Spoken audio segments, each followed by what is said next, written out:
ఏమే చూస్తున్నాడా? చూడట్లేదే. ఎందుకు చూడట్లేదంట? వెళ్ళి అడిగిరానా? నోర్మి.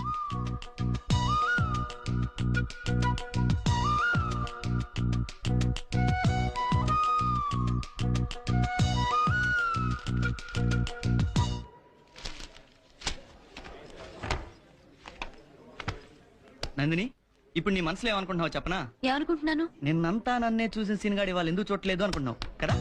నేనే అలా అనుకోవట్లేదు. మనసులో ఉన్నది బయట పెడుతున్నావు, ఆడపిల్ల ఎలా అవుతావులే, నాకు తెలుసు అలానే అనుకుంటున్నావు. సీను, ఓకే, నేను నిన్ను చూడలేదనేది నిజం. ఎందుకు చూడలేదో తర్వాత మాట్లాడుకుందాం. Okay bye. ఏంటి వీడు? ఒకసారి చూస్తాడు, ఒకసారి చూడు. ఏమైనా అంటే తర్వాత మాట్లాడుకుందాం అని అంటాడు. అసలు ఏమనుకుంటున్నాడే వీడి నా గురించి? అతనేమనుకుంటే నీకెందుకే, వదిలే. అది కాదే, మామూలుగా నిన్నంతా చూశాడుగా, ఇవాళ చూడటం లేదంటే ఏంటర్థం? శ్రీను లవ్ చేస్తున్నావా? చిచి, లవ్వా పాడా? ఆడవారి మాట